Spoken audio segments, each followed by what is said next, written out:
Bola, like, what are some common mistakes you see Scrum Masters make, and what are your suggestions on that? Oh, great. One big mistake that I've seen new Scrum Masters make is one, trying to impose new ideas and changes on the team. This is what a lot of Scrum Masters, new Scrum Masters, this is one of the mistakes that they make. Mm-hmm. Oh, so they get into the organization without understanding how the organization currently runs their processes. They want to start implementing changes right there and then. Okay. So one of the things that my technique or my principle is a threefold principle. The first is observation. The second is conversation.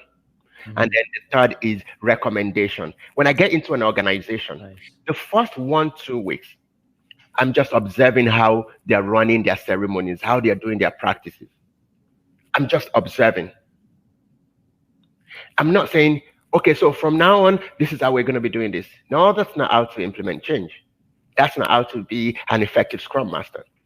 For the first 1-2 weeks, I'm just observing. From my observation, I notice some things that are not being done right. Right, okay. And the next thing is I start having conversation with them. And my conversation is not to say, hey, you're not doing this right, you should start doing it this way. My conversation is takes a coaching format. So, hey, Dean, I noticed that during your daily Scrum, you spent more than 15 minutes, right? Or why did you do that? Oh, yeah, because we need to go into a lot of details about, right. Do you think there is another ceremony that you can use for that detail? Oh, we don't. From my conversation, I will know that, one, there's a limitation in their knowledge. Right. Like they don't understand it. When I say, okay, so I see you doing this. What kind of value are you getting from this? Oh, well, we kind of deliver like 80%. Do you think there are ways that you can improve your delivery? Oh, yeah, absolutely. What are the ways that you think we can improve our delivery? Do you think if you do this? When I go from that angle as a coach, and I see they're still not getting, I can then step in as a mentor to say, oh, I used to work with Bell and we're doing exactly the same thing. And then the team decided to try new things. And this was one of the things that they tried, and this was the value that they got from it. Do you think we might want to try that? Right. What are the things? And they say, oh, I'm not sure. What are the things that you think will help us to try those new things? What are the things that we need to be able to try those new things?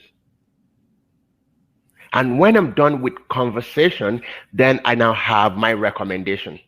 And the recommendation will be taken through all the people on the team or in the organization. They have to see that, yes, those were the problems that we had, and we believe in the recommendation. And then I support them in implementing those recommendations.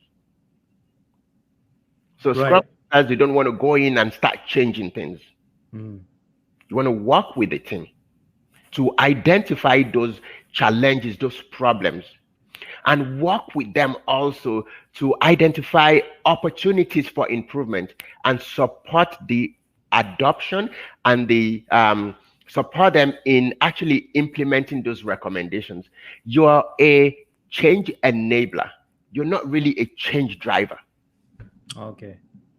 The change is owned by the organization. You're just to support them.